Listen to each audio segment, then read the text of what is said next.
Action. Oh, this shit again. Hey, it's been a minute. Deb sent us that. I know. It's, welcome back to Bourbon Country Reacts. Hey, everybody. I'm Dustin. That's Keith, and we like bourbon. Bourbon, we're learning country music. Actually, one of our viewers pointed out to us in the comments that we're not allowed to say we don't know shit about country music anymore. It's been like a couple of years. Yeah, it's been like 4. We know a little bit about country music now, but not as much as a lot of y'all. And we've almost listened to 500 songs on this channel. Damn. So, they kind of had a point. That's just fair. I still feel like I don't know shit about country music, though. But I'm kind of learning. You're learning. Yeah. And what's interesting about this channel for us is when we react to these songs for y'all, we listen to the music. Yes. And we will say good and bad things about the music. Yep. Our opinions, right? And sometimes that honesty makes people mad. Sometimes toxic. Yeah. Seriously. Yeah. Sometimes it's like, People okay. get very upset about 2 idiots on a couch.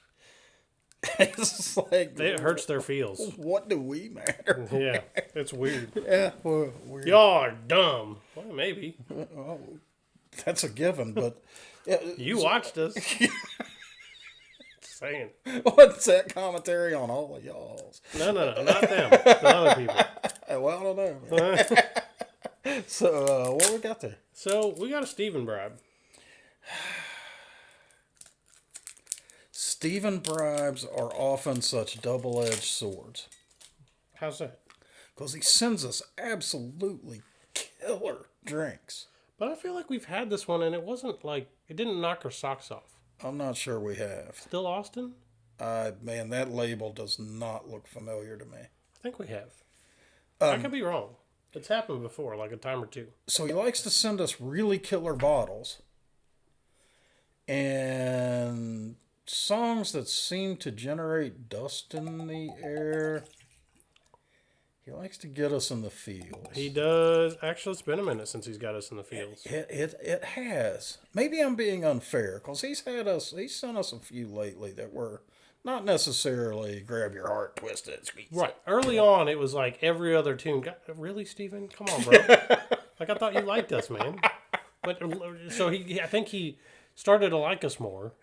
Oh, and we're getting different songs now because he likes us more. All right, that's a theory. That's got to be it. We can run with that. Yeah.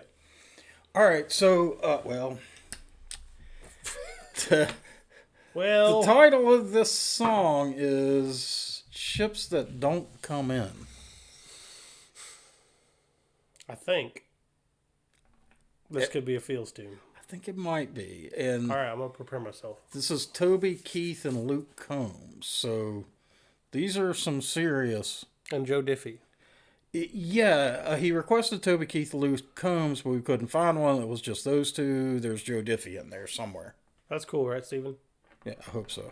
All right, well, let's check it out. See if we're gonna get punched in the fields.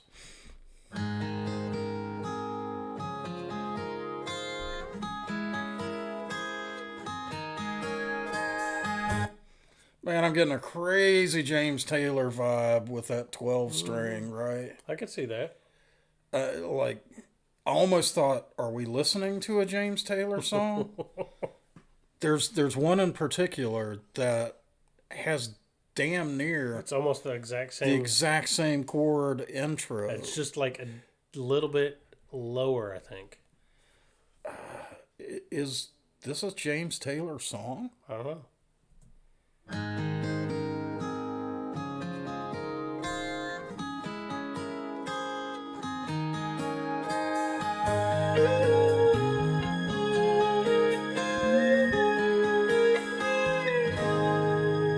I could tell he had a tough life by the way he sat and stared.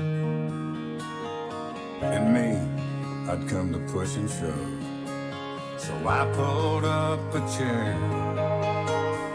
We talked of roads untraveled, we talked of love untrue, of strains that come unravel.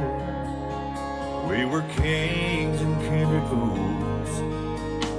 And just when I'd hit bottom, that old man raised his glass, said at least we've had our chances. There's those who never have. So here's to all the soldiers who have ever died in vain. The insane locked up in themselves, and the homeless down on Main. To those who stand on empty shores and spit against the wind, and those who wait forever for ships that don't come in. Those vocals are kick-ass, but taking a little issue with one line from that song, man. It's talking about all the soldiers that died in vain. In vain. Yeah, I heard that. I mean, First off, we won't get political on this channel, but the claim that any of them died in vain is a little bit of it. rubbing me a little wrong. I get that. All right. But at the same time, All war can be considered senseless, so yeah, all right. that's a tough one. He said it's only life's illusions that bring us to this bar, to pick up these old crutches and compare each other's scars. Cause the things we're calling heartaches, hell, they're hardly worth our time. We bitch about $1 when there's those without a dime. As he ordered one last round, he said, I guess we can't complain. 'Cause God made life a gamble, we're still in the game. So here's to all the soldiers who have ever died in vain, insane, locked up in themselves, the homeless down on Main.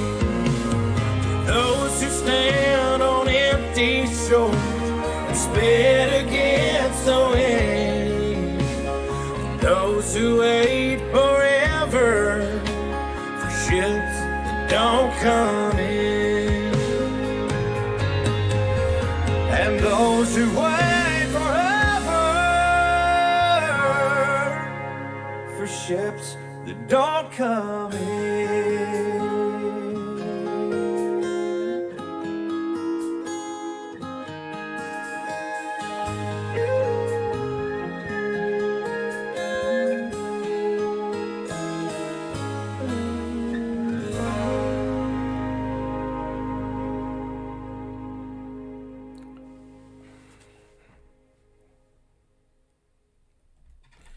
That was a weird collaboration.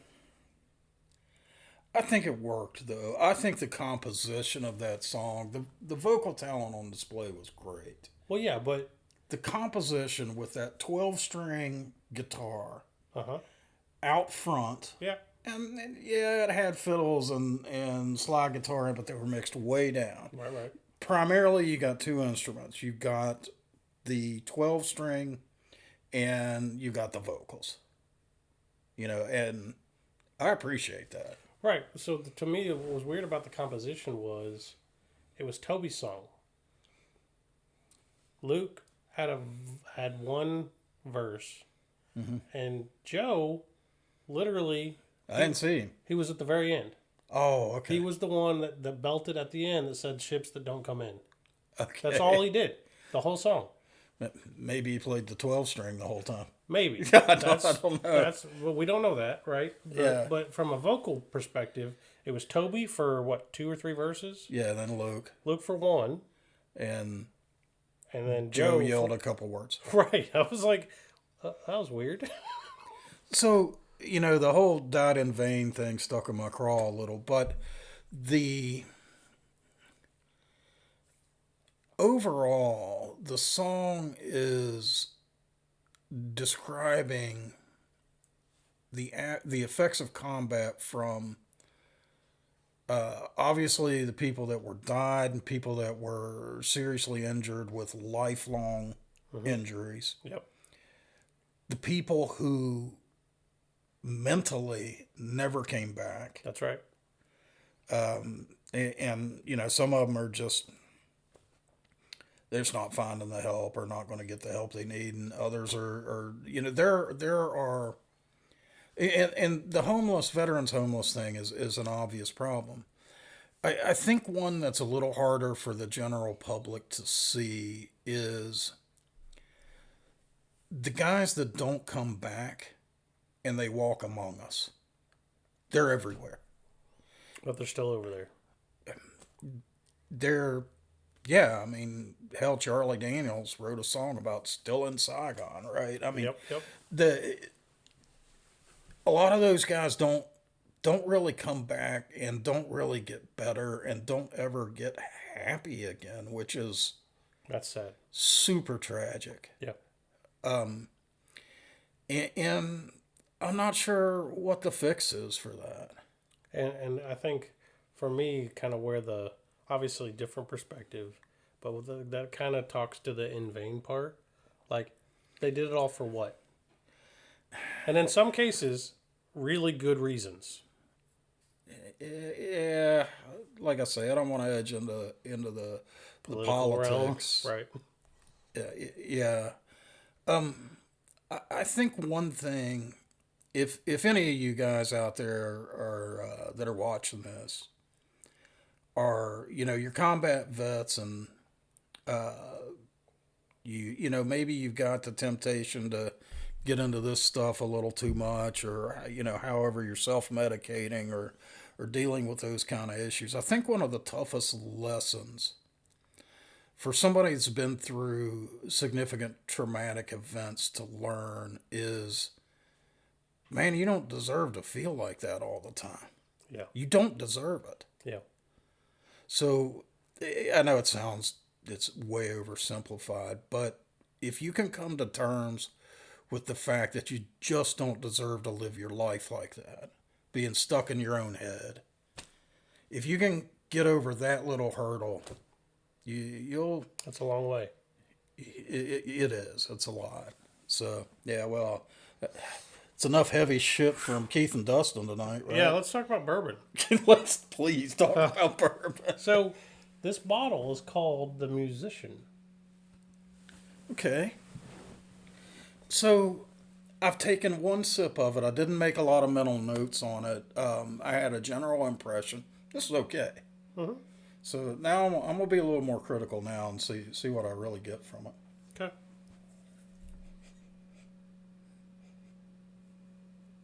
Interesting nose. A lot of ethanol on it. Yeah. Corn and wood on the nose.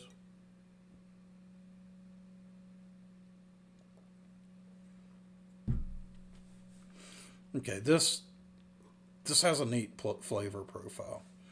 So it's simultaneously cinnamon and corn sweet up front. Okay. When it rolls to the mid, I'm getting 7-Up and tobacco. That's weird. So we had different dinner tonight, so I'm getting different flavors than he is. I got a flash of 7-Up, then a pretty good bit of tobacco, and then the oak rolled in, and it is non-trivial, that oak. Oddly enough, I get up front a little bit of apple rolled into some caramel, and then I get that oak. But I'm taking, I think, a little bit bigger of a drink. I took a tiny sip to get that flavor profile. Let me try the bigger one. Just a little bit. Don't take it like a gulp. I mean, you can if you want, but it'll be different.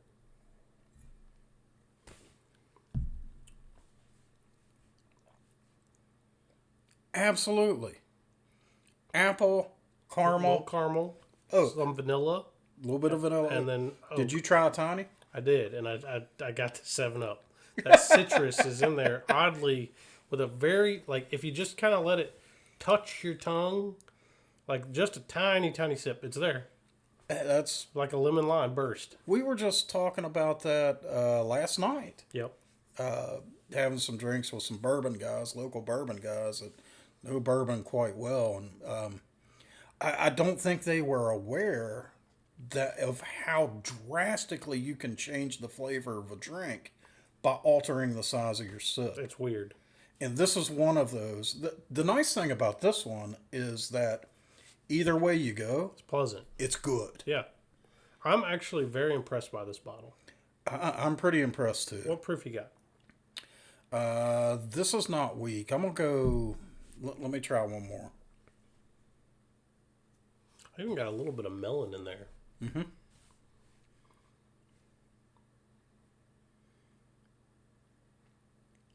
110.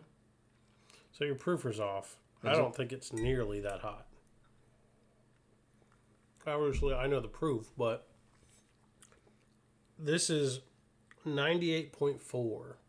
So this then to me is not particularly smooth because even after a small sip, You got the Bernie right here. it's well for me it's right down the center of my tongue. I am still getting burn. Really? Yeah. That's interesting. I'm not getting that. But what impresses me about this is actually all the delicious flavors that we're getting. They're not super weak. None of them are overpowering, but none of them are weak. Right, but it's so right here it tells me aged at least 2 years. That's a lot of flavor to get out of a 2-year barrel. That's impressive. Now, it says at least 2 years. So there could be more. Yeah, they could have some older 6 stuff or in there. 7 mixed in with it. So when they put the age statement on the bottle, they have to use the youngest barrel that goes in there. So if they put a 20-year in with a 2-year, they have to call it a 2-year bourbon. Right. And this is interesting. I've never seen this on a bottle before. It says drink locally, enjoy responsibly. Okay. We're drinking locally. Not really. On a couch. You said that was St. Louis, right? No, that was the last one. This is Where's this from? Oh, fucking Austin. Derp, derp, derp. wow, Keith. You have your moments. That there bottle's from Austin, Tennessee, you fool. Nope. There's a star right there, which tells me Texas. Tennessee's got 3 of them in their flag. Oh my God, this guy. All right. So, interesting song, very thought-provoking song, and yes, Stephen was trying to get us in the feels. Oh, we. Really good bourbon. I'm impressed. I like this. I'd kind of want to know what this costs. Yeah, me too. And I'll say, if it's, I would say 50 to 60. I literally, as you were formulating in your head, in my head was thinking 50 to 70. I think it's a buy. Anywhere in that range, I think this is a buy. It's a buy. Yeah. All right, so interesting song for sure. Really good bottle. Appreciate it, Steven. So if you guys enjoyed this video, give us a like. Drop down in the comments. Tell us what country music we need to check out. Tell us what North American whiskey we need to try. And we'll see you next time.